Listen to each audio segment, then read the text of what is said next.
Selamat pagi, jumpa lagi pada kesempatan kali ini. Pada video pembelajaran kali ini kita akan belajar mengenai satu materi dalam fisika dasar ya, yaitu gerak melingkar. Ada dua jenis gerak melingkar. Yang pertama, gerak melingkar beraturan. Kemudian yang kedua, gerak melingkar berubah beraturan. Yang kedua, kita akan bahas pada slide berikutnya. Kita bahas mengenai gerak melingkar beraturan dulu. Ya, kenapa dikatakan melingkar? Ya, karena sebuah benda yang bergerak menempuh lintasan berupa lingkaran. Ya, ini contohnya. Ini atau ini. Ya, kenapa kita katakan beraturan? Karena kecepatan sudut yang dialami oleh benda yang bergerak itu ya tidak berubah, selalu tetap ya, omeganya selalu tetap. Ya, kita lihat contoh di sini. Seseorang mengayun sebuah benda ya dengan mengikatkan seutas tali ya pada benda itu. Maka saat diayun, benda ini akan bergerak melintasi lintasan berupa lingkaran ini ya. Andaikan tali ini diputus ya, maka benda ini akan bergerak lurus. Nah, kenapa dia bisa bergerak lurus? Karena kecepatan dari benda ini ya selalu arahnya tegak lurus terhadap tali ini ya, atau selalu menyinggung lingkaran ini ya. Apabila talinya tidak diputus ya, otomatis benda ini akan terus bergerak melingkar ya. Kenapa dia bisa bergerak melingkar? Karena ada sesuatu yang bekerja pada tali ini ya. Nanti kita akan bahas di slide berikutnya. Ada yang kita kenal dengan percepatan sentripetal, kemudian ada yang kita sebut gaya sentripetal ya. Itu yang mempertahankan kenapa benda ini tidak lari keluar, tetapi dia bergerak melingkar ya. Baik, kita masuk pada gambar yang ini. Pada gerak melingkar beraturan ada beberapa variabel yang kita pelajari di sana ya. Yang pertama ada yang kita kenal dengan kecepatan linear atau V ini ya. Ya, kecepatan linear ini ya itu selalu tegak lurus terhadap R ya. Ini perhatian, selalu tegak lurus terhadap R. Arahnya itu menyinggung lingkaran. Ya, arahnya menyinggung lingkaran. Besar dari kecepatan linear ini itu tetap, namun arahnya berubah, selalu berubah. Perhatikan di sini. Pada posisi ini, benda memiliki kecepatan linear ya, sama dengan kecepatan linear pada saat benda berada di posisi ini ya. Ya. Hanya arahnya ini yang selalu berubah. Nanti itu yang selain kecepatan sudut, nanti itu yang menyebabkan adanya percepatan ya pada gerak melingkar beraturan ini. Kemudian selain kecepatan linear, ada juga kecepatan sudut ya, di omega ya, simbolnya adalah omega. Nah, kecepatan sudut ini ya, ditentukan oleh seberapa besar perpindahan sudut ini ya terhadap waktu. Ya, kita akan lihat persamaan dari tiga variabel ini dan hubungannya ya. Kita lihat di slide berikutnya.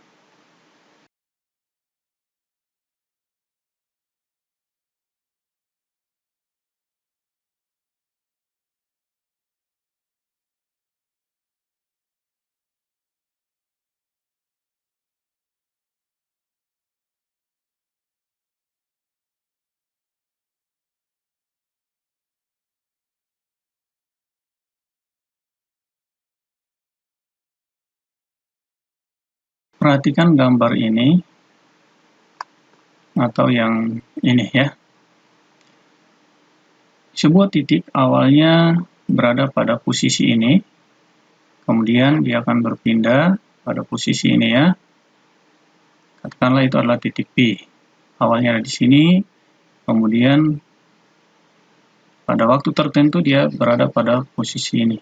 Nah, itu artinya titik P ini mengalami gerak melingkar, ya. Nah, kita taunya dari mana benda ini bergerak? Karena ada lintasan yang ditempuh ini, ya. Berapa besar lintasan?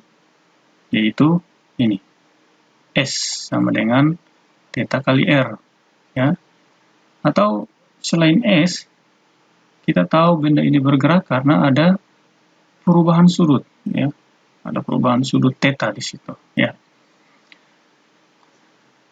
Pada benda yang bergerak melingkar, ada besaran yang muncul di situ, yaitu ini, kecepatan linear. Kita sudah bahas di slide pertama tadi, ya. Nah, berapa besar kecepatan linear? Besarnya itu adalah seberapa besar jarak yang ditempuh atau lintasan yang ditempuh dibagi waktunya, ya. Ini, ya. Jarak yang ditempuh dibagi waktu. Nah, karena ini dalam gerak melingkar, maka lintasan yang ditempuh ini nilainya adalah theta dikali R, ya.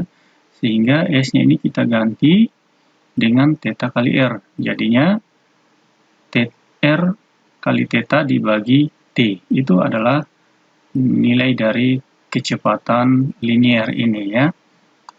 Nah, apabila titik ini, ya, dia bergerak melintasi satu lingkaran penuh, maka nilai tetanya ini sebesar 360 derajat. Kalau dalam satuan radian, besarnya adalah 2pi. Jadi kalau theta ini kita ganti dengan 2pi, nah ini rumusnya, ya. Jadi kecepatan linear ini besarnya adalah, ya, 2πr bagi T. Kemudian ada besaran lain yang muncul di situ, yaitu omega, kecepatan sudut. Ya.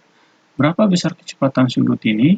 Itu ditentukan oleh berapa besar sudut ini, ya, yang ditempuh oleh titik ini dibagi waktu yang diperlukan. Jadi omega ini besarnya adalah ini, theta dibagi T. Nah, apabila theta kita ganti dengan 2pi, maka jadinya ini, ya.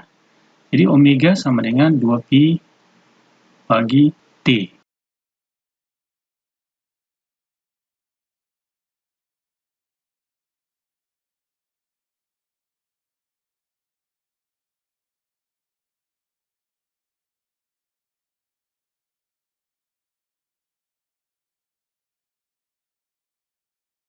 Coba kita lihat di sini ada hubungan omega dan V ini, ya. Hubungannya di mana? Nah, di sini persamaan dari V sama dengan 2πr bagi T. Nah, 2pi bagi T tidak lain itu adalah nilai daripada omega.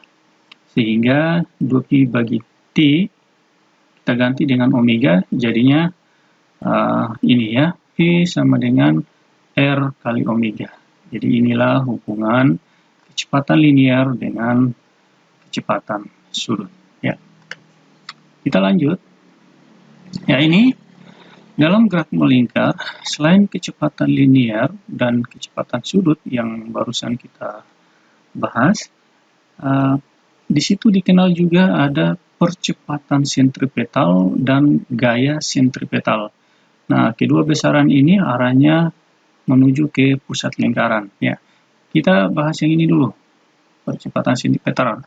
Percepatan sentripetal atau AS ini, ya, itu muncul akibat perubahan arah kecepatan linear ini, ya.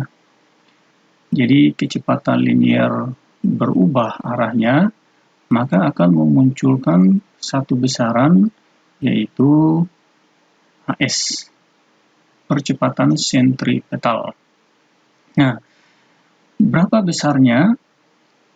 Itu adalah omega kuadrat dikali R, atau V kuadrat dibagi R, ya. Lalu yang kedua ada gaya sentripetal, ya. Nah, ini gaya ini yang berfungsi mempertahankan benda ini terus bergerak melingkar. Kalau tidak ada gaya, maka benda ini akan bergerak lurus mengikuti kecepatan linearnya ya. Gitu. Nah, karena ada gaya yang arahnya ke dalam, ya. Nah, besar gaya ini itu ditentukan oleh massa dari benda yang bergerak ini dikali dengan percepatan sentripetal ya. Jadi M kali AS. Nah, kalau kita ganti AS ini dengan rumus di atas, maka jadinya M kali omega kuadrat kali R ya. Atau kita ganti dengan V kuadrat bagi R. Jadinya M kali V kuadrat bagi R ya. Ini sama.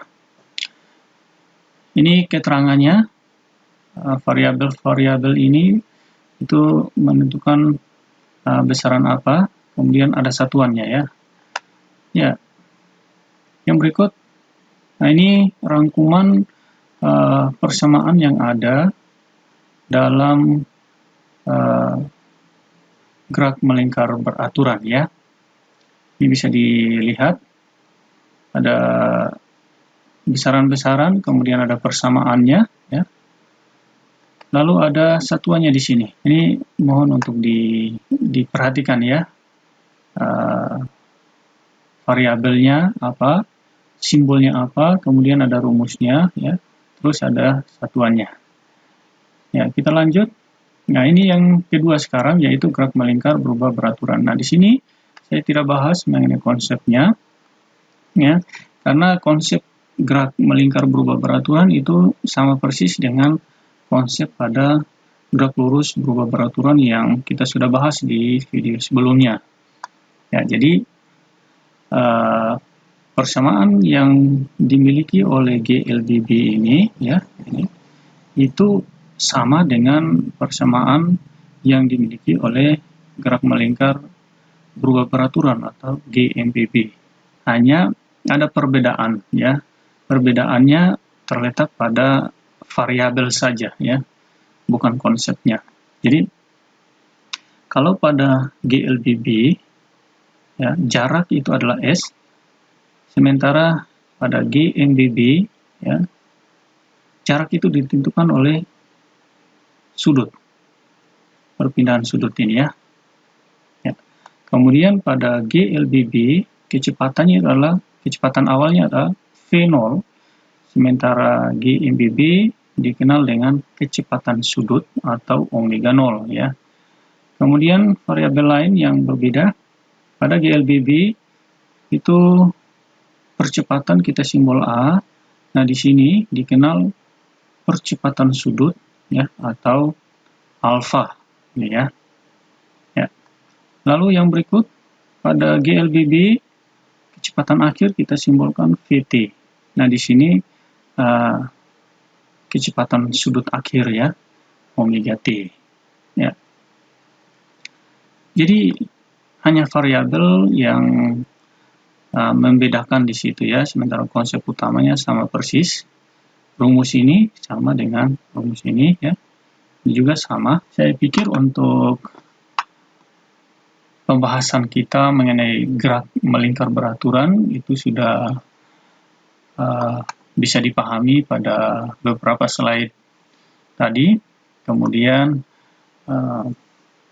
gerak melingkar berubah beraturan, saya pikir ini sudah bisa dipahami dengan pembahasan singkat kita ini ya. Ya, itu pembahasan kita mengenai gerak melingkar. Saya harap Anda bisa memahaminya. Apabila itu masih kurang, silakan teman-teman mahasiswa bisa mencari sumber-sumber pendukung. Diharapkan sumber-sumber itu bisa lebih menguatkan pemahamannya terhadap materi gerak melingkar ini. Demikian, terima kasih, Tuhan memberkati.